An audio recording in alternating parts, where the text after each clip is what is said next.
My golden boy brother sabotaged my startup and turned my parents against me. But years later, I finally made him deeply regret every move. I'm 33 now, and he's 30, but it doesn't matter how old we get. He's always been a thorn in my side. I'm not just saying that in a casual, oh, siblings fight sometimes kind of way. I mean, I really hate the guy, always have, and honestly, I think I've got some pretty solid reasons for feeling that way. So, a little background first. Growing up, our parents treated Matt like he was the second coming of royalty. They made it painfully clear that he was their favorite, their golden boy. They never even tried to hide it. Me? I was just the extra, the guy they tolerated but never really cared about. It's like no matter what I did, I was never good enough. Meanwhile, Matt could do the bare minimum, sometimes not even that, and get praised like he just cured cancer or something. I get it, some parents have favorites, but this wasn't just favoritism, this was full-blown worship. To make it worse, we come from a pretty old-school, traditional family. Our parents are immigrants, and in their culture, the son is basically treated like a king. It doesn't matter if he's a screw-up, if he's a guy, he's automatically more important. Growing up, that was drilled into me every single day. Matt could have burned down the house, and my parents would have been like, oh, he's just expressing himself. I, on the other hand, couldn't do anything right, ever. Birth. It wasn't always like this, though. When we were younger, I tried to make things work with him, tried to be the good older brother, but as we got older, Matt became more and more of a jerk. He knew he was the favorite, and man did he lean into it hard. The guy thrived off being the center of attention. He'd constantly overshadow me, no matter what I achieved, and I achieved a lot. I was always the one working hard in school, getting good grades, getting my degree, while Matt coasted by, partying and barely passing classes. But guess who got all the praise? Yep, not me. One example that's burned into my brain is my 18th birthday. It was supposed to be a big deal, right? I had a bunch of friends over, my family was there, and it was meant to be a fun time. But then, right in the middle of the party, Matt decides that this is the perfect moment to announce that he's dating some college senior and plans on dropping out of high school to go live with her. I don't know if you've ever witnessed a full-blown family meltdown, but that's exactly what happened. My parents freaked out, our relatives freaked out, and suddenly, my birthday didn't matter at all. Everything became about Matt's big decision. To top it all off, the whole thing turned out to be a lie. He was just doing it for attention, just to ruin my moment. I should have seen it coming, honestly. That's just who Matt is. Everything has to be about him all the time. The worst part? My parents fed into it. They didn't even try to punish him for ruining my birthday. Nope, they just coddled him like usual. It was always like that. Anyway, fast forward a few years. I'm out of the house, got into business school, graduated with honors, and started working in a decent-paying job. Meanwhile, Matt barely graduated high school, partied his way through his 20s, and was still mooching off our parents. He did a couple of odd jobs here and there, but nothing serious. Despite all that, my parents acted like he was some sort of business prodigy. They even went as far as throwing him a huge going-away party when he pretended to move out for college. When I left for school, my parents threw a small dinner with like 5 people. But for Matt, they rented out a freaking restaurant and invited everyone they knew. Typical, right? Anyway, I didn't let it bother me too much back then. I figured once I was out on my own, I wouldn't have to deal with the constant comparisons and the blatant favoritism anymore. For a while, I didn't. I worked hard, saved up money, and finally came up with an idea for my own business. I spent months working on the plan with my business partner, Eric. We put together a killer proposal, and I thought, okay, maybe this is my shot. Maybe I can actually make something of myself without relying on anyone else. But here's where things go off the rails. After months of work, I figured I'd pitch the idea to my parents. My dad was always decent in business, and I thought, hey, maybe they'll want to invest. Maybe they'll actually support me this time. I mean, I didn't have high hopes, but it was worth a shot, right? To my surprise, they were into it. They said they'd invest, help me get things going. I was over the moon. It felt like, for the first time in my life, they were actually backing me. But then Matt happened.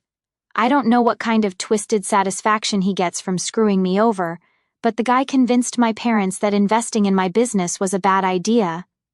He told them that it was too risky, that I didn't have what it takes to succeed, and that they should pull out before they lost any money. The worst part? They listened to him. Just like that, all the promises they made, the money they said they'd invest, it was all gone. This wasn't just casual talk. This was after I'd quit my job, after Eric and I had put everything on the line. I remember sitting in their living room, trying to process what they were telling me. My dad just looked at me and said, "We've reconsidered. Matt thinks this isn't a good idea." That's it. No discussion, no warning, just blindsided me with it. I was furious. I mean, here I was, ready to start something that could have been huge, and they pulled the rug out from under me because my idiot brother had a bad feeling about it. I don't think I've ever been that angry in my life. I told them exactly what I thought of them, of Matt, of everything. I stormed out of the house and didn't look back. From that moment on, I was done with them. I couldn't believe that, after everything I'd worked for, they'd still side with Matt. It wasn't just about the money. It was about them never believing in me, never seeing me as more than second best. So that was it. I cut them off completely. I didn't need their support, and I sure as hell didn't need Matt sabotaging everything I worked for. I was done, and looking back, it was probably the best decision I ever made. So, after that whole disaster with Matt and my parents pulling out of my business deal, I was wrecked. Like, seriously, I had no idea what to do next. I had already quit my job, and there was no going back to that. My business partner, Eric, was freaking out too, but he's the type of guy who tries to keep it together, you know? He just kept saying stuff like, "We'll figure it out, man," even though I could tell he wasn't really sure how we were going to do that. Honestly, at that moment, I just felt completely screwed. I spent the next few days just sitting at home, going through everything in my head, trying to piece together how I got myself into this mess. It wasn't like I hadn't put in the work. I mean, I spent months building this business plan from the ground up, and it was solid. I had proof of concept, a detailed financial model, even a couple of smaller investors who were ready to chip in. But my parents were supposed to be the big piece, the ones who'd give us the boost we needed to get off the ground. And now it was gone. All because Matt said I was going to fail. I kept replaying that conversation in my head, like, how could they just drop everything without even telling me why until I forced it out of them? I guess that's just how deep their blind trust in Matt goes. They believed him over me, again. That realization stung the most, like I was never going to be seen as capable or even equal to him in their eyes. But I couldn't stay in that mindset forever. Eric and I had to regroup fast. We started talking about next steps. The first thing we needed to figure out was whether we could salvage any of the investors we had lined up, the smaller ones who were willing to take a risk on us, but weren't going to be able to give us nearly as much as my parents would have. So, we sat down and started making calls. Let me tell you, cold calling potential investors when you've just had your biggest financial backing fall through, it's not fun. It was basically a marathon of sorry we can't help and maybe next time. The first few calls were brutal, and I could feel my hope draining with each rejection.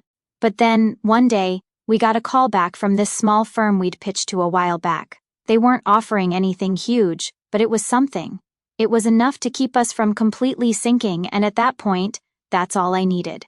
Eric and I jumped at the opportunity. We reworked our entire budget, cut costs, and decided we'd go lean until we could prove the business could stand on its own. It wasn't what we planned, but it was better than nothing. So, we kept grinding, putting in long hours, trying to make sure every penny was accounted for. Here's the thing though, those first few months were absolute hell. There were moments when I thought we were done for, like the entire business was going to crash and burn before we even got started. I couldn't sleep. I'd stay up all night worrying about whether we'd made the right choice, if we should have just thrown in the towel and gone back to our old jobs. But the thought of giving up made me sick. I'd already lost my family's support. I wasn't going to lose this too. This was all I had left. So, Eric and I pushed through, running on fumes, trying to make it work. It wasn't easy, not by a long shot. We had to cut back on so many things we thought we needed. At one point, we were literally working out of a friend's basement because we couldn't afford office space anymore. But I wasn't complaining. We were still moving forward, even if it was slower than we expected. A few months in, something crazy happened. We got our first big client. I'm talking huge. We had been networking like crazy, trying to make connections with anyone who would hear us out, and somehow it paid off. This client saw potential in what we were doing and decided to take a chance on us. It wasn't just a lifeline, it was the break we needed. The money started coming in, slowly at first, but it was enough to get us out of survival mode. We started building momentum, and for the first time since this whole mess began, I actually felt like maybe, just maybe, we were going to make it. But of course things couldn't stay smooth for long. Right when we were starting to hit our stride, guess who comes crawling back into the picture? Yep, Matt. One day, out of nowhere, I get a text from him. It was weird because we hadn't spoken since I blew up at our parents'. The text just said, "Hey, can we talk? Like, really talk." After everything that happened, I almost didn't respond, but curiosity got the better of me. So, I texted back, "About what?" He calls me, and I pick up, half expecting some apology or explanation. But nope. Turns out, Matt had his own little disaster brewing. He didn't say much at first, just danced around the topic, but eventually, he let it slip that he was in deep trouble with his own finances. Apparently, he had made some bad investments, big shocker there, and was up to his neck in debt. And now, he wanted my help. I couldn't believe the nerve of this guy. After he'd sabotaged my business, after he convinced my parents to screw me over, now he wanted me to bail him out? I was floored. I mean, what did he expect me to say? "Sure, bro, let me help you out after you ruined my life?" Yeah, no. I flat out told him that wasn't happening. I wasn't his safety net, and if he was in trouble, that was on him. He tried to argue, saying that we were brothers and that we should help each other out. I just laughed and hung up. After that call, I felt this weird sense of relief, like finally I was done with all of them. I wasn't tied to my family anymore. Wasn't caught up in their drama. It was like a weight had been lifted off my shoulders. I'd survived without them, and now I didn't need them for anything. Eric and I kept growing the business. We hired a few employees, moved into a proper office, and started expanding. It was hard, but it was also the most rewarding thing I'd ever done.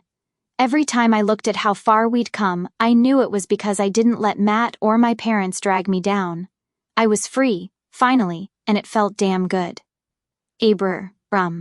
So let me tell you about the time my parents and Matt came crawling back into my life. By this point, I hadn't spoken to any of them in almost 3 years. After the whole business sabotage thing, I cut them off completely, and honestly, it felt great.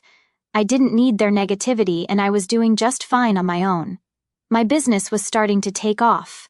Eric and I were getting new clients, and I was finally starting to feel like all the hard work was paying off. Life was pretty good. Then, one Sunday afternoon, I'm just chilling at home, thinking it's going to be a quiet day. Suddenly, there's a knock at the door. Now, I wasn't expecting anyone, so I was kind of confused. I opened the door, and guess who's standing there? My parents. I kid you not, it was like seeing ghosts. I hadn't heard from them since that last argument where I told them to basically get lost, and now here they were, standing on my doorstep like nothing had happened. At first, I didn't know what to say.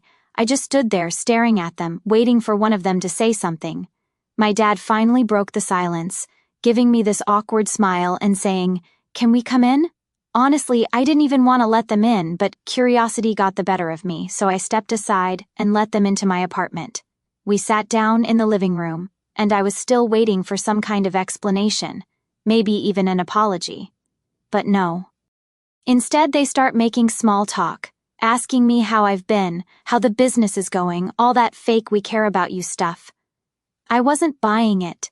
I knew they had to have some kind of agenda because there's no way they just showed up out of the blue after all this time to see how I was doing after what felt like forever. My dad finally got to the point. He looked me straight in the eyes and said, "We've been hearing about your success, your business.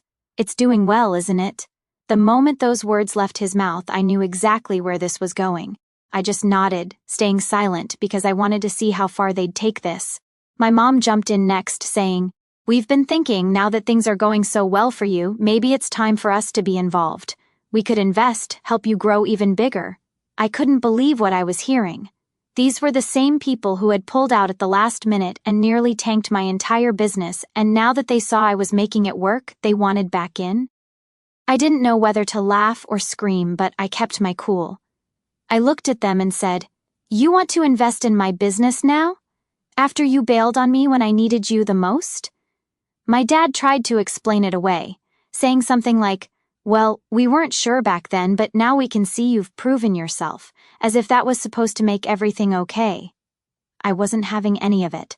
I told them flat out that I didn't need their money and that I wasn't interested in their support. I reminded them how they left me high and dry when I was desperate for help, and now that I was succeeding without them, they wanted to ride the wave. The more I talked, the more uncomfortable they got. My mom started tearing up, saying, "But we're your parents. We just want to be a part of your success." I wasn't falling for that guilt trip. I could see right through it. They didn't care about me or my success. They cared about being associated with it. They wanted the bragging rights, the chance to tell everyone that they had a hand in building something great, even though they had nothing to do with it. I stood up, signaling that the conversation was over. I told them they could leave and that I had nothing more to say. My dad, looking frustrated, tried one last time to convince me. He said, "You don't understand, we're family. You're supposed to let us help." That's when I lost it. I snapped and said, "You weren't family when you bailed on me, so don't pull the family card now." I told them that they had made their choice years ago, and now they had to live with it. They weren't getting a second chance to screw me over. At that point, my mom was full-on crying, saying things like, "I always knew this would happen. You've changed. College changed you. You're too independent now." She said they never should have let me go to school, that if I had stayed home, I would have known my place and wouldn't be acting so ungrateful. I just stood there, speechless for a second. It was like everything she said confirmed what I'd always known. My success wasn't what they cared about. What they really wanted was control. If I had failed, I would have been dependent on them, and that's what they wanted. They couldn't stand the idea that I had done it without them. I told them to leave one last time, and this time, my dad finally got the message. He stood up, pulling my mom up with him, and they left without another word. As soon as the door shut behind them, I felt this weird mix of relief and anger. I was glad they were gone, but part of me couldn't believe how blind they were to what they'd done. You'd think that would be the end of it, right? But no, Matt had to get involved. A couple of hours later, I get a call from an unknown number. I knew who it was before I even picked up. It was Matt. He started going off immediately, accusing me of disrespecting our parents and saying that I owed them an apology. He was talking like I had committed some crime, telling me that I needed to make things right with them because they raised me, and that I wouldn't be where I am without them. I couldn't help but laugh. I told him straight up that I didn't owe them anything, least of all an apology. I reminded him of how he sabotaged me, how he convinced them to pull their investment, and how I had made it without any help from them. He didn't have much to say after that, just a bunch of weak excuses about how he never meant to hurt me and that family should stick together. I hung up. I didn't need to hear any more of his BS. I was done with all of them. They made their choices, and I made mine. After that day I blocked all their numbers. I didn't want to give them another chance to weasel their way back into my life. Honestly, I've never looked back. I built something on my own without them, and I wasn't about to let them take any credit for it. Now, that's the thing with family. They think they can mess with you, but when you finally stand up for yourself, they act like you're the problem. Well, not anymore. I'm done with them, and I'm better off for it. So, after that last stunt with my parents showing up at my place, I thought things would calm down. I figured after I told them to get lost, they'd finally take the hint and just leave me alone. But man, I was wrong. Turns out the story wasn't quite over yet, and it was Matt who came crashing down this time. A few weeks go by, and everything's pretty quiet. Business is going well. Eric and I are busy with new clients, and honestly, life's good. I hadn't heard a word from my parents or Matt since I blocked them, and it was honestly like a weight had been lifted off my shoulders. No drama, no guilt trips, nothing, just peace. But of course, peace doesn't last long when you've got a brother like Matt. One day, out of the blue, I get a call from a mutual friend, Jake. Now, Jake's not really in my close circle or anything, but he's one of those guys who keeps in touch with everyone. He's the type who knows what's going on in people's lives, whether you want him to or not. Anyway, he calls me up and says, "Hey man, did you hear what's going on with Matt?" Now, my first thought was, why the hell would I care? But Jake's the kind of guy who can't keep anything to himself, so he starts spilling the details without me even asking. Turns out, Matt's life was going down the drain, and when I say down the drain, I mean fast. Apparently, his whole business that he'd been bragging about to my parents for years? Yeah, that was a complete lie. He wasn't running anything. He'd been living off loans and handouts from my parents and, get this, racking up a massive amount of debt. I knew Matt wasn't exactly the most responsible guy, but even I didn't expect things to be this bad. According to Jake, he had made some really bad investment choices. Surprise, surprise, and had lost most of the money he got from my parents. He had also borrowed a ton of cash from shady places, and now the whole thing was catching up with him. Debt collectors were knocking on his door, and he had no way to pay them back. I couldn't help but laugh when Jake told me all this. I mean, this was the same guy who had convinced my parents to pull out of my business because he thought I'd fail, and now look who's drowning in debt. Karma's a funny thing, huh? But here's the kicker. My parents had no idea how bad things were for Matt. He'd been hiding the whole mess from them, still pretending everything was fine. They were under the impression that he was some big-shot entrepreneur when, in reality, he was barely hanging on. I guess that's why he was so desperate to get involved in my business. He saw it as his way out, his way to cover up the disaster he'd created for himself. Anyway, after Jake fills me in, I just go on with my day. It wasn't my problem, and I wasn't about to get involved. Matt dug his own grave, and I wasn't going to be the one to pull him out of it. But, of course, things didn't stay quiet for long.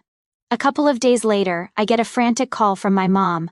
She's crying, which wasn't exactly a shocker at this point, but she's going on and on about how Matt's in trouble, how he's in over his head with money issues, and how they're losing everything because of him.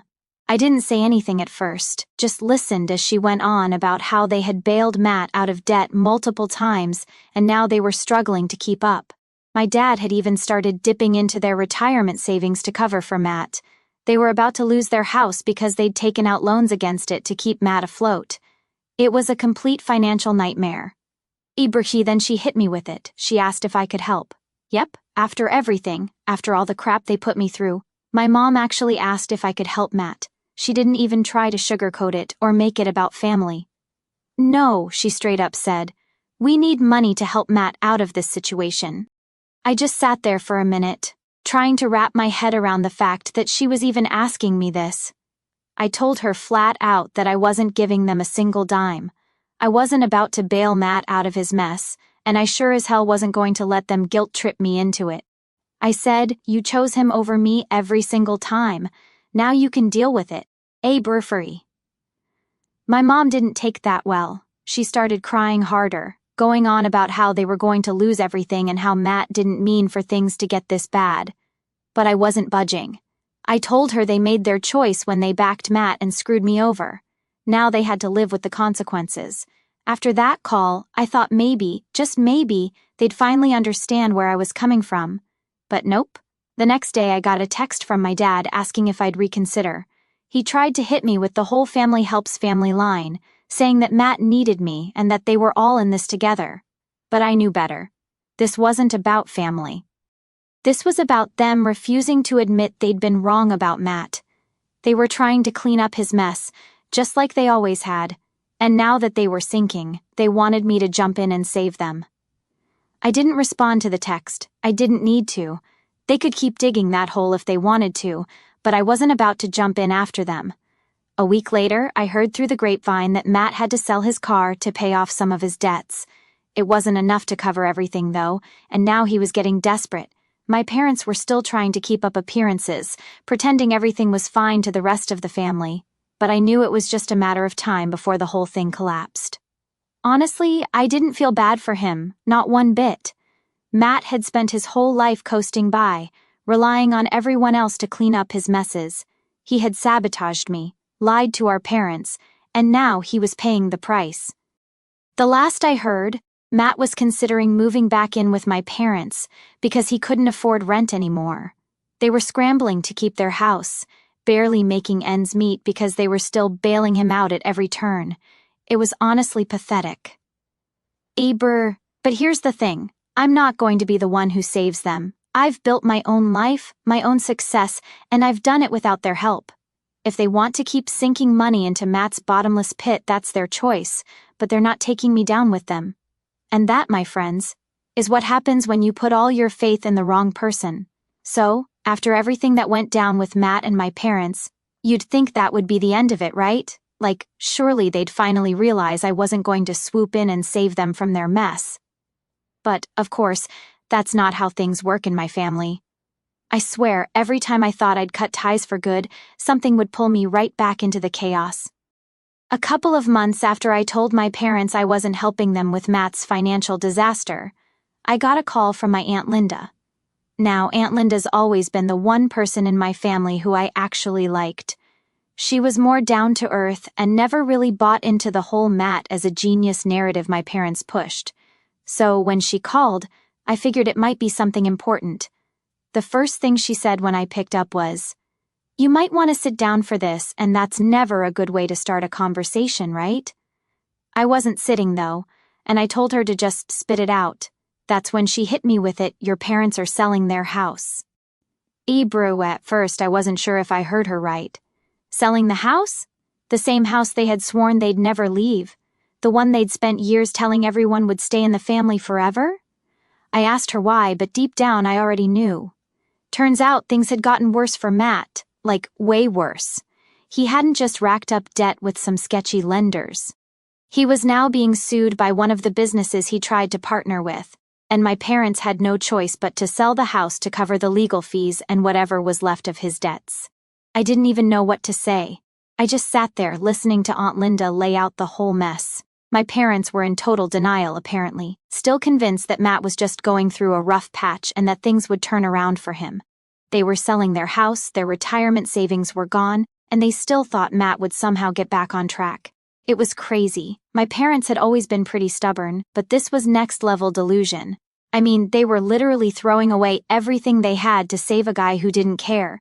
The worst part? Matt wasn't even living with them anymore. He'd skipped town, probably to avoid all the people he owed money to. I asked Aunt Linda why she was telling me all this, like, what did she expect me to do about it? That's when she dropped another bombshell. My parents had been telling the rest of the family that I was the one refusing to help them, that I was the selfish son who wouldn't lift a finger to save the family home. I felt my blood boil.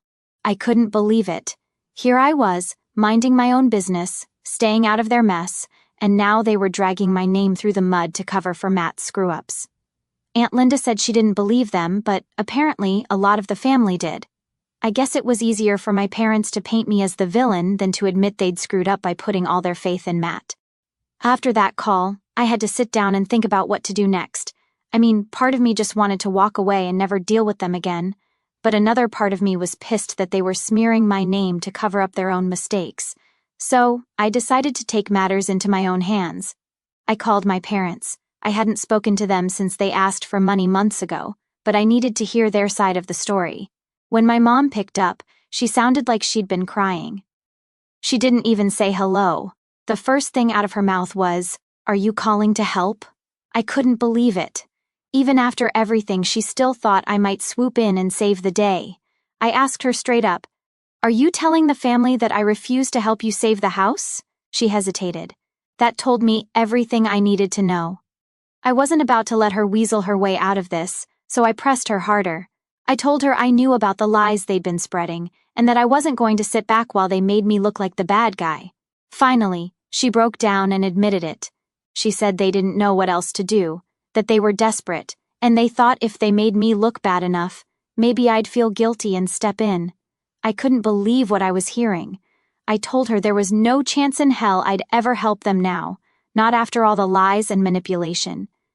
Then my dad got on the phone, and things got heated fast. He started yelling, saying that I had abandoned the family and that Matt was still my brother no matter what. He said I owed it to them to help fix things because family sticks together. That was the last straw for me. I told him he made his choice years ago when he sided with Matt. I reminded him how they threw me under the bus to protect their golden child, and how they'd been enabling Matt's failures for years. I told him they were only reaping what they'd sown, and that it wasn't my job to clean up their mess. My dad tried to argue, but I wasn't listening anymore. I told him this was the last time we'd ever speak, and that if they needed help, they could go ask Matt. After all, he was their favorite, right? I hung up before he could say anything else. Bro, I blocked both their numbers after that. I was done, for real this time. A couple of weeks later, Aunt Linda called me again. She said my parents sold the house and were moving into a small apartment. They had barely enough to cover their bills now, and Matt? He hadn't even bothered to show up.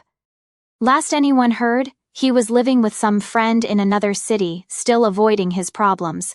I guess that's what happens when you put all your faith in the wrong person.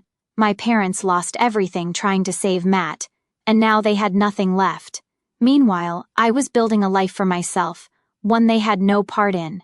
And you know what? I didn't feel bad, not even a little. In the end, they made their choice, and so did I. And I'm finally at peace with that.